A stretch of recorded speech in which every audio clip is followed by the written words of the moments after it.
जन्म लेते हैं अंत तक हम हवन ही करते हो, हमारी श्वासों का, हमारे प्राणों का। हम यज्ञ में जब जिस यज्ञ को हम समझ जाते हैं तो उसका जीवन कल्याणकारी होता है। उस यज्ञ को याद करने के लिए जब हम घर में भोजन बनाते हैं तो पहले भगवान को भोग लगा। उस यज्ञ को याद करने के लिए पिछली रोटी कुत्ते को देते हैं तो पहली रोटी गाय को देते हैं। उस यज्ञ को याद कर हम चींटियों को दाना चुकाते हैं। उस यज्ञ को याद करके हम गौ माता के लिए हवन प्रसादी की दृष्टि से देखेंगे तो गौग्रास भी निकालते हैं। कोई प्रतिदिन नहीं करता तो उसको करना ही पड़ता है। हरी ज्योति आई तो गुड़ घी का होम धूप लगानी पड़ती। दीपावली आई तो माता लक्ष्मी को भोग लगाना पड़ता है। ये भोग क्या है? ये यज्ञ तो है। और इसी प्रकार ये यज्ञ में जीवन में परमात्मा ने 100 साल की आयु के हिसाब से मनुष्य को गढ़ा और पूर्व जन्म के प्रारब्ध से उसे उतनी सांसें मिली। जिसके पास जितनी सांस है उससे वो एक दिन भी अधिक सांस नहीं ले सकता।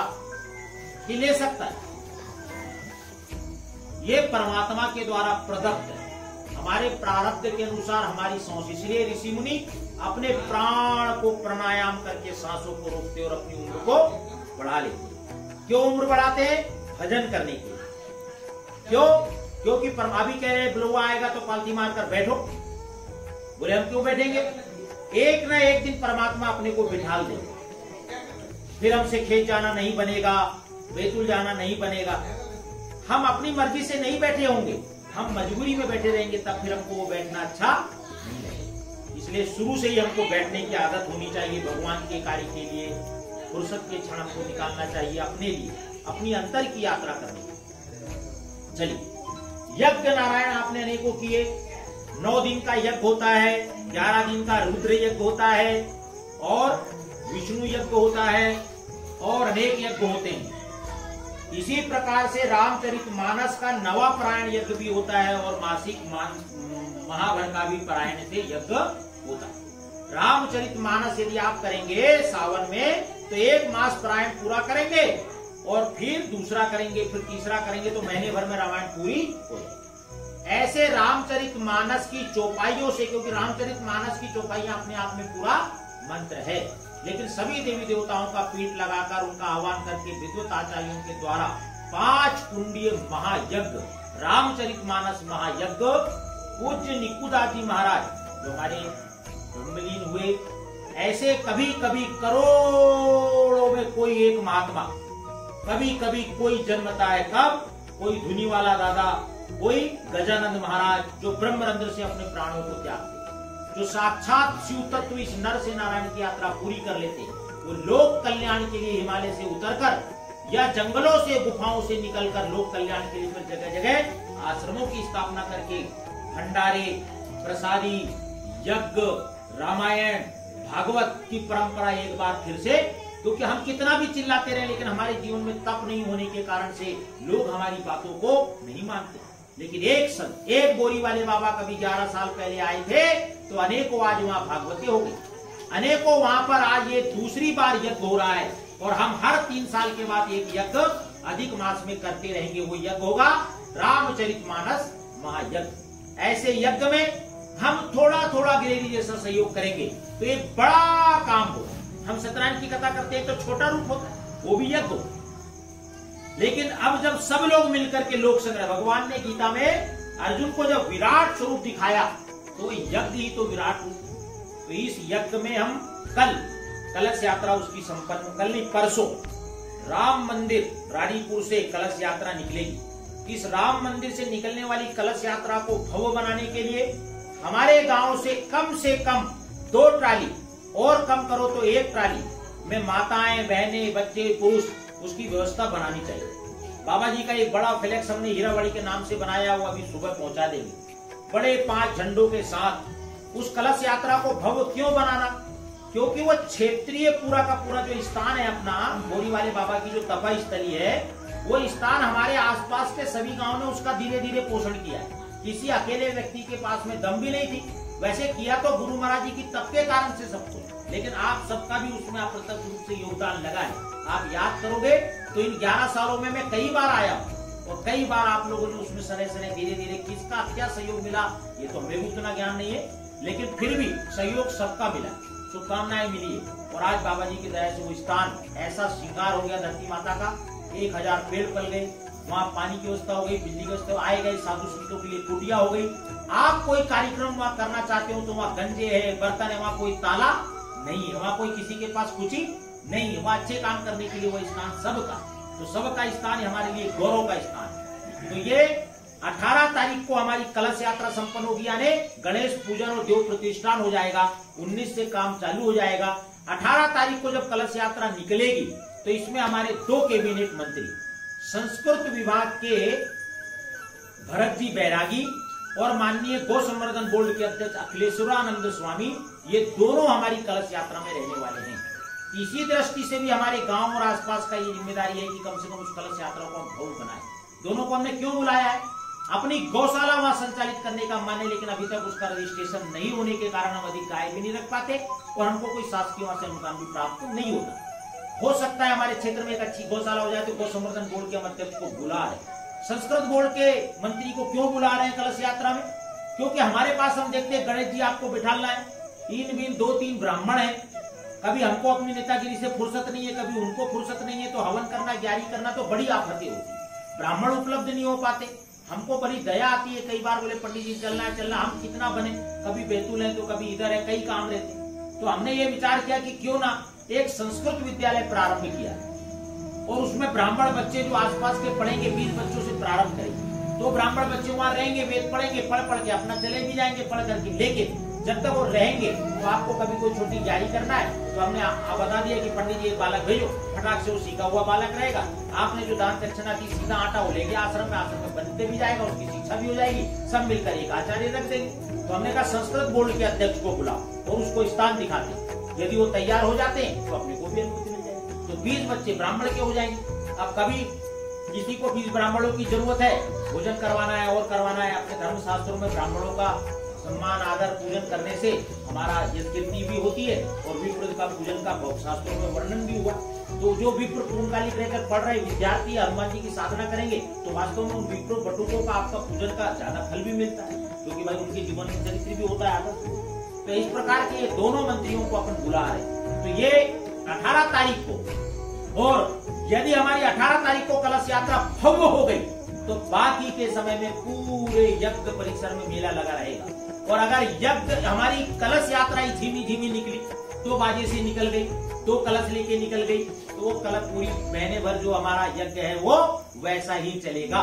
तो इसके लिए गांव गांव में हमने यज्ञ समितियों का निर्माण करने का काम प्रारंभ किया। मयावानी ग्राम में बैठक संपन्न हुई, वो बड़ी संख्या में कल 2 ट्राली या 1 ट्राली लेकर के, और वो आने वाले और उन्होंने ये तय किया, आप लोग भी ये बात तय करो, तय करने में डरने की आवश्यकता नहीं, क्या कि आने वाली 25 तारीख को पूरा गांव मयावानी का यज्ञ नारायण का संचालन करेगा। एक बाल बच्चे केवल गौओं को पानी वानी पिलाने के लिए वहां से वापस आ जाएंगे तो ठीक है, नहीं तो किसी को रुकना पड़ा तो रुकेंगे, लेकिन वही चूल्हा भोजन जिसको अपन कहते हैं, पूरा चूल्हा भोजन वहां उनका है, वो बनाने वाले वहां रहेंगे, लेकिन उनको मार्गदर्शन करेंगे क्या बनाना, कैसे बनाना। और वो लोग हवन भी उस दिन करेंगे जो जोड़े बैठने वाले, और उस दिन जो बाकी लोग जोड़े से नहीं बैठ रहे हैं वो भी वहां रहेंगे। कोई पेड़ों की देखभाल कर लेगा, कोई कुछ कर लेगा, कोई बैठेगा, लेकिन उस दिन भर की छुट्टी करके सुबह 10 बजे से शाम के 3 बजे तक भोजन प्रसादी कर पुराने के बाद और फिर वो लौटेंगे। यानी उस दिन अपना बैनर क्या रहेगा कि 25 तारीख को यह संचालन कौन कर रहा है, 1 महीने चलेगा। तो 18 से प्रारंभ होगा तो 19 को कोई दूसरा गांव, 20 को कोई दूसरा गांव, 21 को कोई दूसरा गांव, ऐसे ही क्रम में 25 तारीख को मयावानी ग्राम संचालित करेगा और अपना 22 तारीख को अनकावाड़ी ग्राम संचालित करने वाला है। उसमें अधिकतम लोगों का हमारा प्रयास है कि माताएं, बहनें, पुरुष, बच्चे अनकावाड़ी के, दूसरे लोगों को आने की कोई मनाही नहीं है, लेकिन अनकावाड़ी के लोग उस दिन वो यज्ञ का संचालन देंगे, दूसरे लोगों को आतिथ्य करवाएंगे, जल पिलवाएंगे, चाय पिलवाएंगे, बैठेंगे, क्योंकि वो अनकावाड़ी ग्राम का उस दिन हो जाता है। ऐसे मयावानी ग्राम का, ऐसे अपने को 1 तारीख तय करना। अब ये यज्ञ नारायण भगवान का कार्यक्रम होगा, गंजे उतने ही लाना, बर्तन उतने ही लाना, सुबह अल्पाहार उतना ही बनाना है, 5 जोड़े 10 जोड़े प्रतिदिन बैठना है, पंडित बाजी उतनी होना है, 10 ब्राह्मण भी आने, सब कुछ होना है। फिर क्यों ना एक रचनात्मक काम निकले। तो 18 तारीख को ये भव्य कलश यात्रा के बाद 26 तारीख को हम 3 बजे हवन करने के पश्चात 1:30-2 बजे से रक्तदान का कार्यक्रम करेंगे। तो लोगों के ध्यान की मानव गौ विज्ञान अनुसंधान केंद्र कह लो या बाबा जी की तपस्थली कह लो, हनुमान जी की कुटिया कह लो, ये केवल यज्ञ नहीं करते तो समाज के लिए रक्तदान महादान जैसा कार्यक्रम भी लोगों को संचालित करके गाली खोद आएगी। हमने डॉक्टरों से बातचीत की है, भाई साहब डॉक्टर साहब वगैरह से परिचित लोगों से बातचीत हुई, उन्होंने कहा गाली खुद लाएंगे और डॉक्टर अपना निकालते हैं जिसको देने की इच्छा हो। नहीं तो रक्त परीक्षण हो जाता है, स्वास्थ्य परीक्षण हो जाता है, स्वास्थ्य परीक्षण के बाद जो रक्तदान देना चाहेगा तो दे, ना देना चाहे तो ना दे। लेकिन 26 तारीख को हम फ्लैक्स लगा करके, और उसमें सेवा भारती के जो प्रांत संगठन मंत्री है माननीय सुरेंद्र सोलंकी और एसोसिएशन जो मेडिकल के अध्यक्ष है कुशलाल साहनी, वो भी आएंगे। तो उन लोगों के आने से हमारे क्षेत्र में उस स्थान को देखेंगे कि अरे वाह कितनी सुंदर यज्ञ की रचना है, कितना सुंदर लोगों ने वृक्षारोपण किया है, कितना सुंदर स्थान है, तो बड़े गौरवान्वित लोग हैं। तो कम से कम ऐसे जो लोग समाज का काम कर रहे हैं वो दर्शनीय स्थान को देखें और अपने आप को भी, हम अपनी जन्मभूमि को भी गौरवान्वित हो। तो इस प्रकार से 26 तारीख को रक्तदान का और स्वास्थ्य परीक्षण का कार्यक्रम हो जाएगा। 26 के बाद कार्यक्रम चलते रहेगा, हवन चलते रहेगा, संपर्क होते रहेगा। 2 तारीख को हवन और प्रसादी के साथ ही साथ हम प्रतिभा सम्मान कार्यक्रम करेंगे। 2 अगस्त आ गया। 2 अगस्त के दिन कौन का प्रतिभा?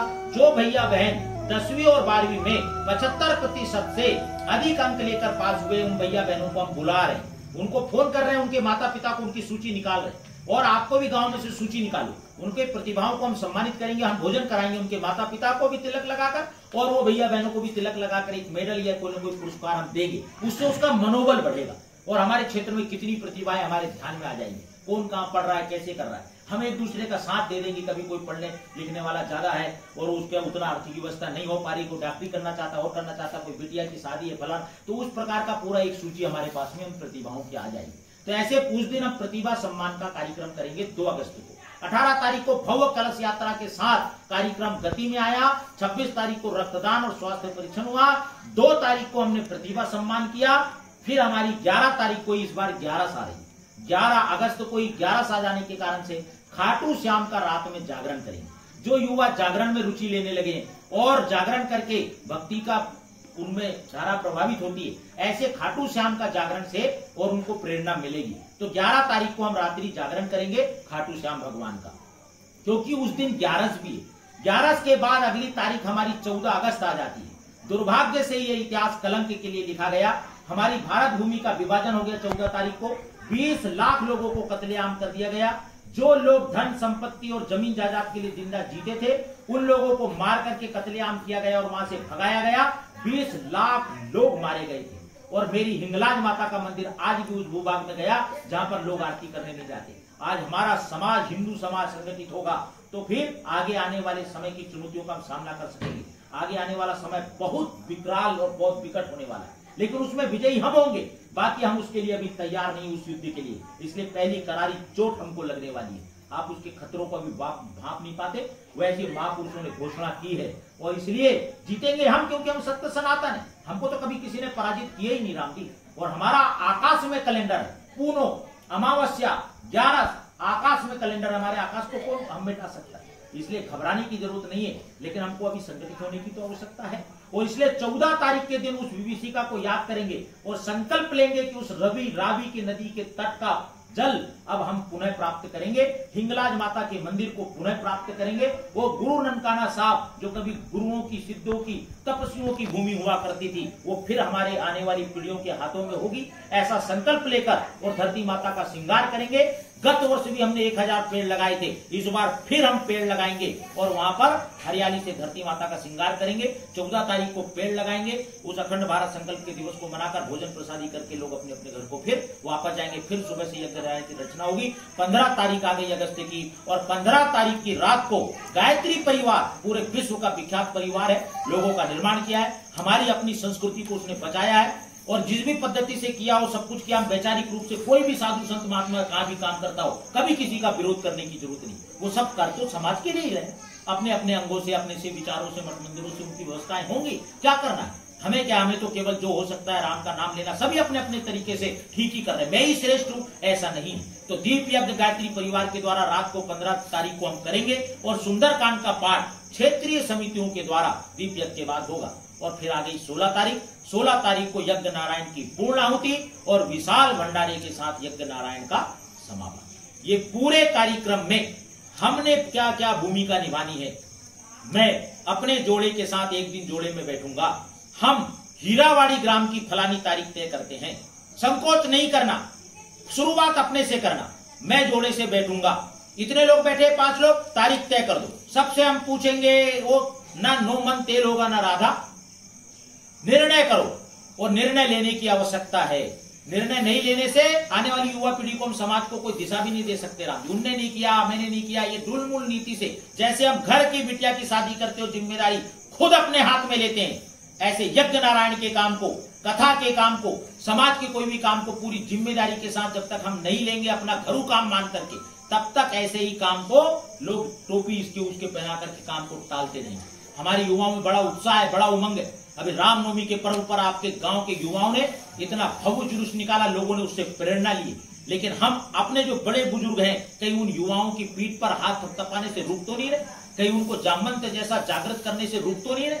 जामवंत बनने की आवश्यकता है, युवाओं के पीठ पर हाथ थपथपाकर उनको खड़े कर देने की आवश्यकता है कि करो बेटा हम तुम्हारे साथ में, उनको रोकने की आवश्यकता नहीं। और इसलिए ये यज्ञ नारायण भगवान केवल रामचरितमानस यज्ञ एकमात्र किसी गांव का नहीं, संपूर्ण पूरे क्षेत्र का है। गौ माता को राष्ट्रीय प्राणी घोषित करने के लिए यज्ञ नारायण का काम किया जा रहा है। भगवान यज्ञ नारायण निश्चित ही हमें सफलता प्रदान करेंगे। अब आप लोगों को तय करना है।